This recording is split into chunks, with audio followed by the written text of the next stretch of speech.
Let's talk about food and the importance of having enough food to last you for a long time. When I was in Cuba, the first thing that we thought the moment that we woke up was food. The last thing that we thought when we went to bed was food, and everything revolved around food. Nowadays, it's a little different because, well, at least here, food is very available to everyone.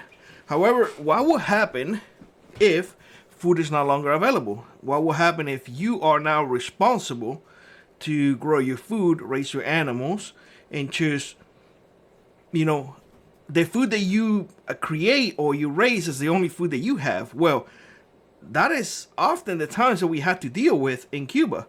If you didn't raise your chicken, you didn't have eggs or a chicken. If you didn't have a pig, well, you're not gonna have lard or you're not gonna have meat. Rabbits, same things. Guinea pigs, yes, guinea pigs. My grandmother loved raising guinea pigs. I didn't care for it, but she loved it. Pigeons, that was another thing. Quails, not a lot of people did grow or raise quails in Cuba. Quails are a little finicky, and with their food requirements are, well, it's a little iffy.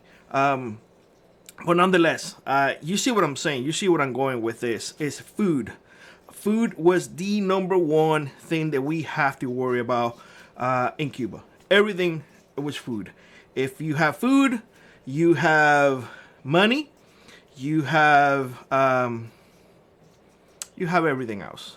Honestly, I'm not gonna go into details, but you have pretty much everything else. Because when you see somebody in Cuba that is healthy built, meaning that it has some meat in their bones, well, you know that they have food. And that is the person that you want. That is the family that you want to get acquainted with and, become friends with. It is all about food. So imagine now the U.S. have enjoyed my God, so much food, an abundance of food. People have become accustomed just to go to the market, fill up the shopping cart, and go home, and they don't even know where their chicken is coming from. In fact, I remember one time seeing a video. I can't remember where, but this lady was saying, "You should buy the chicken at the store. Those are the ones who never suffer." And folks were like, "You do know that you still have to slaughter the chicken in order for you to have that bread." Oh, no. This come already this way.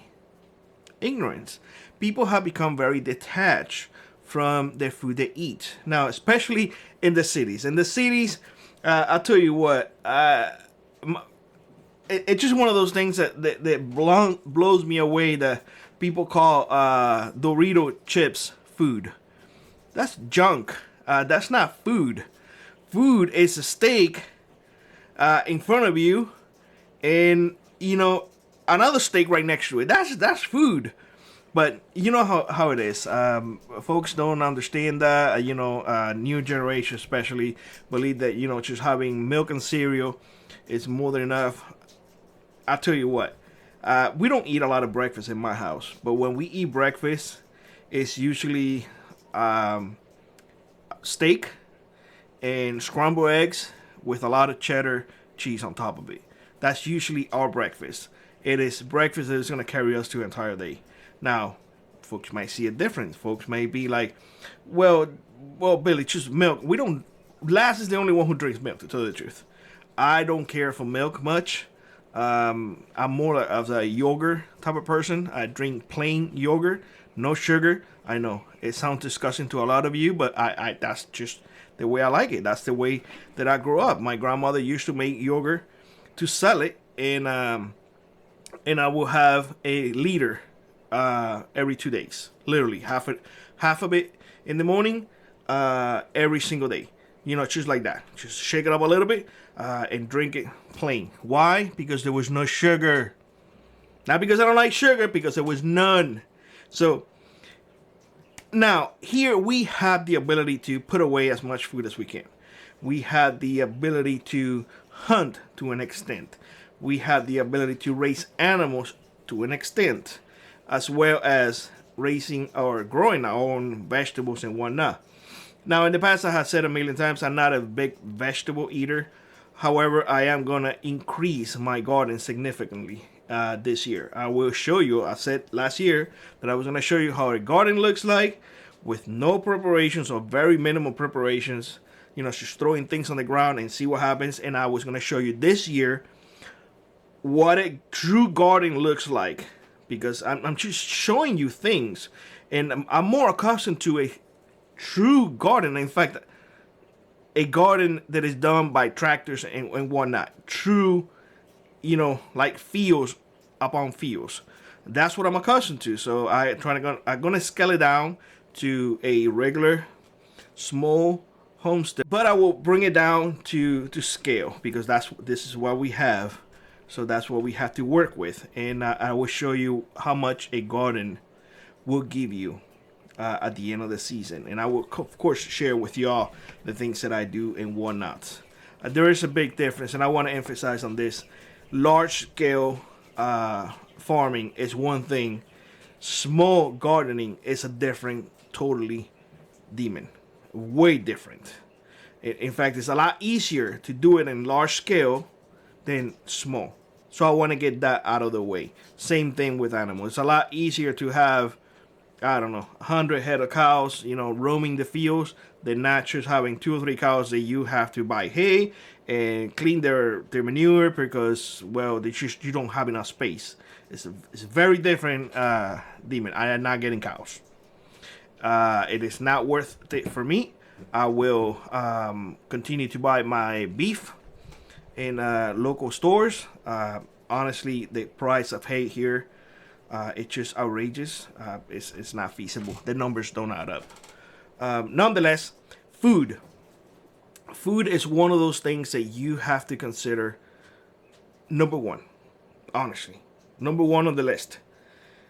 You can live without guns. You can live without freedom. You can live in the dark.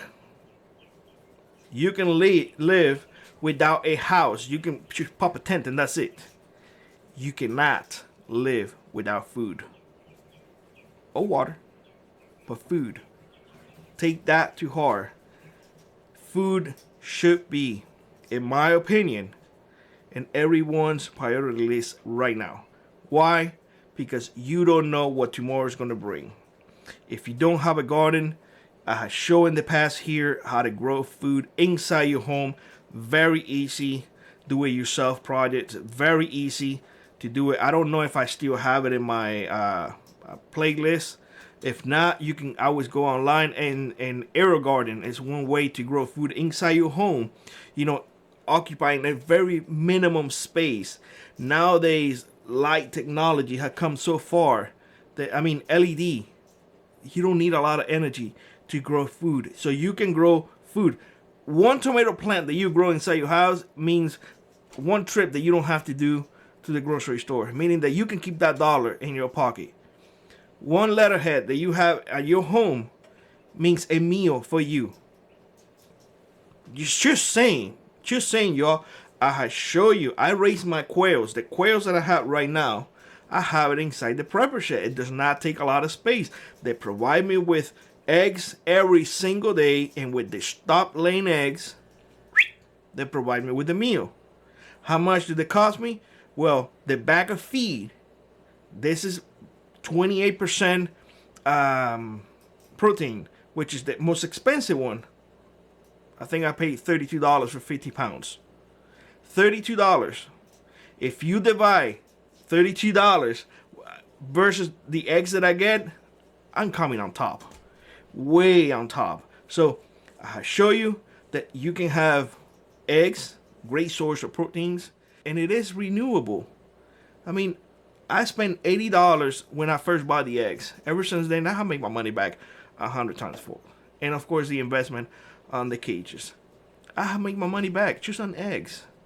That don't count the amount of birds that I have already eaten. So, come on. Can be done? Absolutely. Absolutely. But you have to dedicate the time. Why I'm saying all of this, and I'm emphasizing big time on food, because you don't know what's going to happen tomorrow. I'd rather have food security than anything else, to tell you the truth. And this is coming from a guy who believed the guns should be number one. Food security should be your number one. From then, move to the rest of it. I'm telling you, inflation is here. It's going to stay. Food prices are going to rise beyond anybody's belief. That you going to go to the store and be like, I have $100 and I don't know what to do with this, because all I'm getting is a loaf of bread and a gallon of milk. That's how it's going to get. That's how it got in Cuba. And for those people who told me over and over and over, Billy, this in Cuba, it would never happen here. It is happening right now.